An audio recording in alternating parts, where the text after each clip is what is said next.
Jeruk besar kan? mana lagi? Anu ini. Apa hijau? Nah sementara kalau direct selling ini kita udah tahu semua dari pabrik lalu ke pemasaran kan. Di pemasaran sistemnya distributor besar, dari ke distributor provinsi, terus ke distributor kabupaten, dari kabupaten ke agen atau kecamatan, kecamatan ke grosir, dari ke grosir lalu ke retail, warung-warung kecil, dari retail ke konsumen.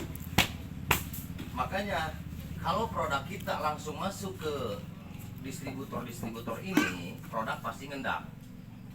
Karena sudah biasa orang distributor-distributor mah hanya tinggal jual saja.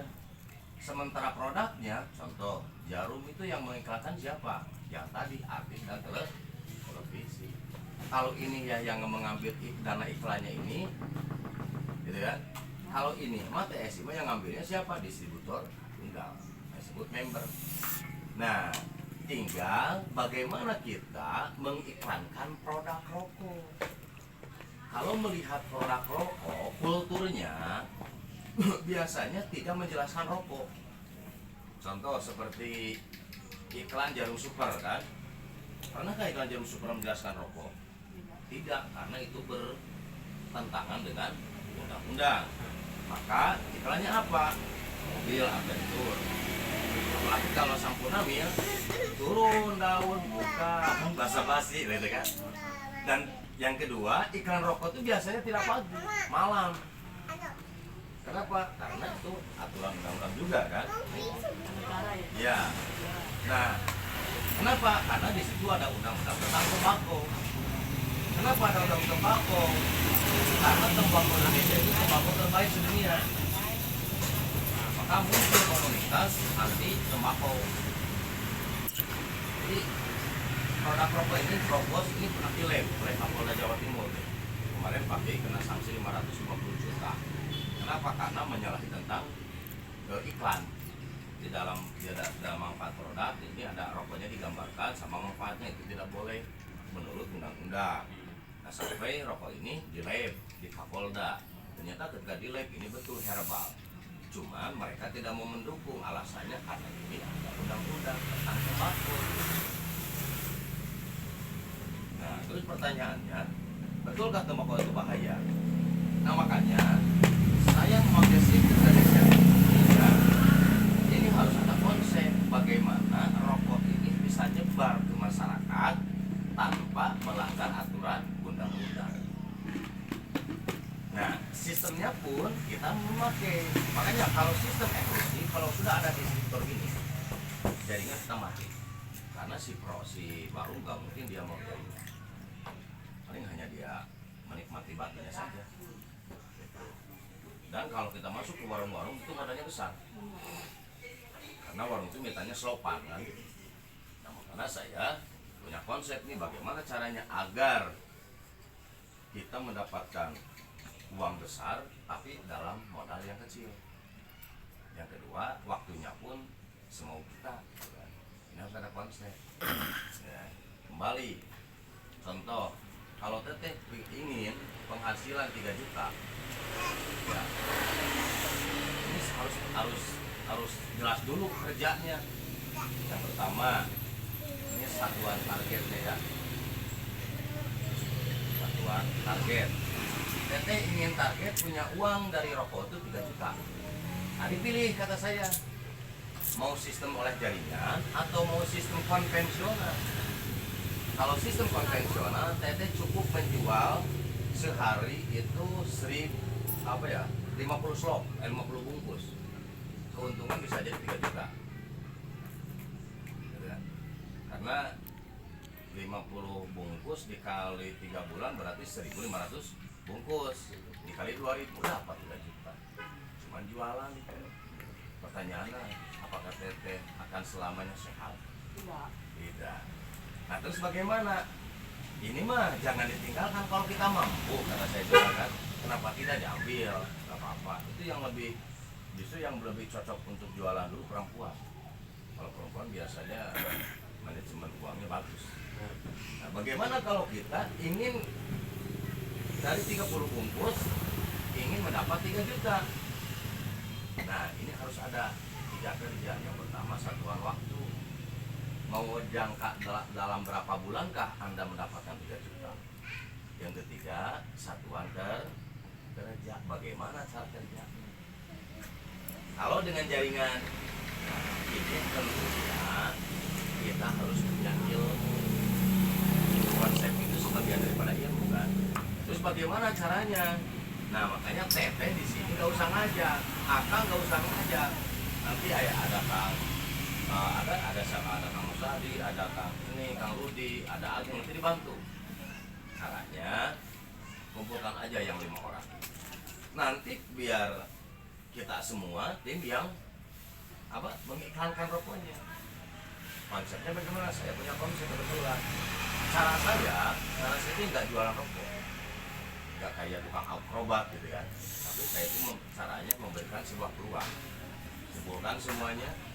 Contoh, Bapak-bapak, saya akan menyodorkan tentang sebuah peluang yang disodorkan oleh PT Tridaya Sinergi Indonesia, bahwa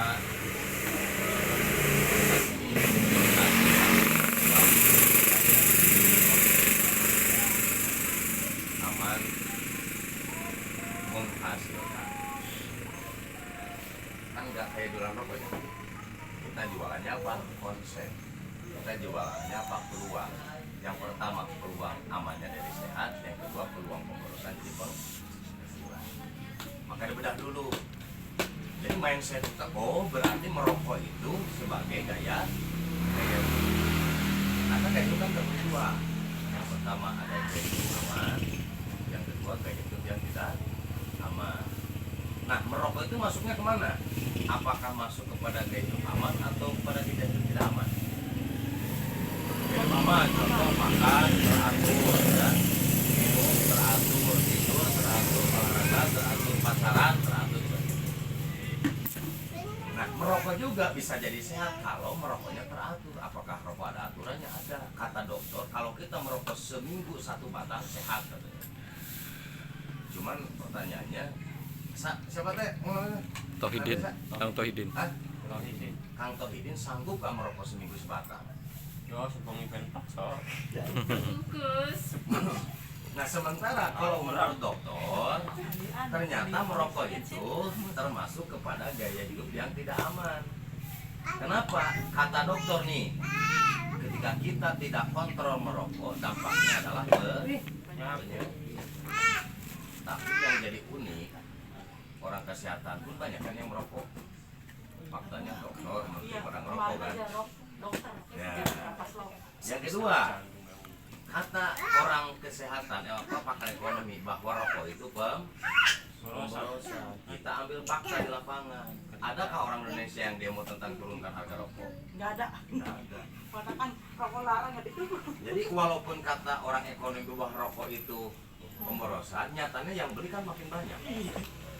Makin ada gambarnya. Ya. Terus yang ketiga, kata ulama nih, sebagian para ulama berpendapat bahwa rokok itu haram. Alasannya apa kalau ulama? Nasihat para ulama. Cuman fakta di lapangan, para kiai banyak juga yang mengharamkan merokok. Soalnya bakal orang rokok mantap, Pak. Nah, inilah sebetulnya sebuah permasalahan. Kalau rokok semakin dijegal, maka makin satu tumbuh seribu. Yang makin membutuhkan pahlawan rokok. Nah, kita analisa bersama, sebetulnya ada apa di dalam rokok?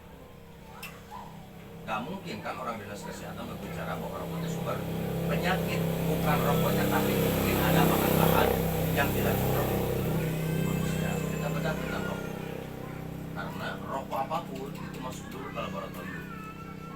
Apa aja nih bahannya? Nah, menurut ada 2 nih yang melek. Yang pertama kata betul, yang kedua Brawijaya Malang. Ternyata hasil laboratorium bahan dasar rokok ada 3. Yang pertama ada tembakau, yang kedua cengkih, yang ketiga saus atau bumbu. Kenapa pakai ini? Karena kalau tembakau sama cengkih rasanya 2. kalau terlalu banyak bakonya banget, kalau terlalu banyak cengkehnya hambar kan, gak ada rasanya. Maka para pengusaha rokok supaya ada jargon nih, oh ini rasa apa, ini ada rasa, ini yang membedakan di saus. Di dalam cangkang rokok ini ada kadar sausnya disebut dengan tar. Ada yang besar, ada yang kecil. Kalau tembakau munculnya apa? Nih, nah, kita analisa bersama. Yang membuat dokter mendapat korupsi itu yang mana? Apakah sumber dari apa dari dia? Ya. Betul kan tembakau sumber penyakit? Menurut Profesor Dr. Sudiman, ternyata tembakau itu sangat banyak manfaatnya. Sehingga tembakau itu kayak untuk anti kanker, anti ngantuk. Yang kedua, anti virus. Yang ketiga, relaksasi otak. Makanya kalau orang yang suka merokok, kalau nggak ngerokok pusing. Yang keempat, anti body. Buktinya mana? Orang tua, kakek-kakek zaman dulu abako pakai daun kawung kan jak-jaknya. Adakah orang tua zaman dulu stroke? Nggak ada. Nggak, paling ngorong itu. Minang ya, Ya. minang. Apalagi kalau kita ingat sejarah, kalau betul bako itu lihat di PHW itu kan, ternyata bako itu suka dikonsumsi dinginan, bertanya giginya kuat, badannya sehat, umurnya awet. Kenapa? Karena suka konsumsi bako. Maka pertanyaannya, kira-kiranya bakonya bahaya atau tidak? Tidak. Banyak manfaat. Yang kedua, sausnya cengkih. Kalau cengkih manfaatnya ini nggak ada yang kontroversi.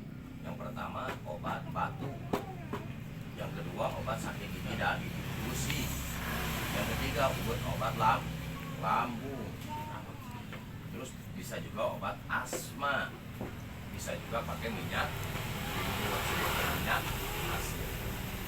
Manfaat ya? Yang bahaya yang mana? Ternyata sayangnya saus yang terkandung di dalam rokok ini gak hoak loh. Lihat di pejabat di puskesmas terbuat dari 4.000 bahan. Yang pertama sausnya itu ada formalin. Kira-kiranya kalau kita kecanduan oleh formalin, cocok tidak? Kenapa kecanduan? Karena tembakau ini ada karakter. Kalau tembakau dibakar itu muncul karakternya apa? Nyandu. Maka zat candu di dalam tembakau namanya ini seperti, kalau zat candu di dalam kopi namanya kafein, kalau zat candu di ibu-ibu namanya kaun. Akan mau kecanduan usia ini ada formalin, ada hidrogen cyanida, pernah mendengar kasus cyanida gara-gara keracunan cyanida, kopi segelas tetes cyanida. Ada juga benzon. Tahu benzon kan? Benzon itu bahan bakar pesawat kapal terbang. Terus ada kadmium.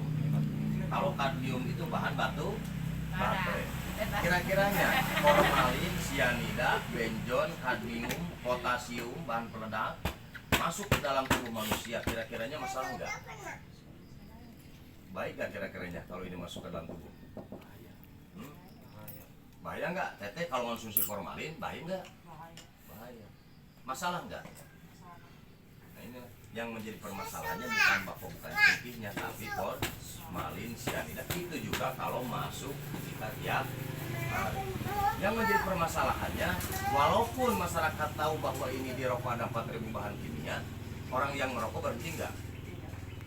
Enggak kan? Nah itu yang paling bermasalah. Kalau orang sudah merokok ya jadi kecanduan, karena kalau nggak merokok stres, pusing gitu ya. Inilah kenapa, karena rokok itu sudah menjadi gaya hidup. Sesuatu gaya hidup kalau sudah menjadi kebutuhan susah. Akang mau berangkat kemana? Ke undangan kan, rokok ketinggalan pasti kembali lagi. Tapi kalau ketinggalan si teteh balik lagi nggak? Enggak, langsung terus. Itu fakta, buktikan. Ayo aja orang lari. Ya. Terus bagaimana solusinya nih? Nah, yang kita cari itu bukan sebuah permasalahan, tapi yang kita cari itu adalah solusi. Bagaimana kalau ganti dengan semangka? Habis makan semangka ngerokok lebih enak. Habis makan permen ngerokok malah lebih enak. Ngopi tanpa rokok gimana? Gak enak biasanya. Jadi kalau rokok digantinya harus dengan apa? Diganti lagi dengan rokok. Rokok Nah, terus. muncullah putra bangsa Indonesia yang bernama Kiai Haji Raden Abdul Malik. Beliau menciptakan produk rokok herbal sin. Kalau sin tambahnya dari apa? Sama, ada tembakau, ada cengkeh, ada saus.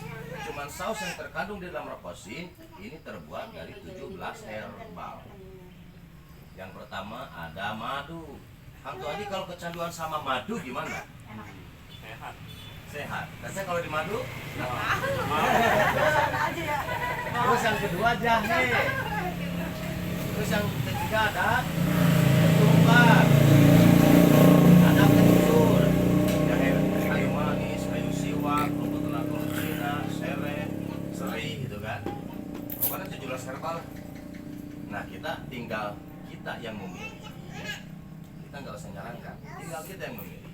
Menurut pakar para perokok, cocok mana untuk tubuh manusia antara formalin sama madu? Nah, cocok mana antara sianida sama jahe? Nah, inilah, ini hanya sebuah solusi. Kalau mau pindah atau tidak pindahnya tergantung kepada pilihan kita masing-masing.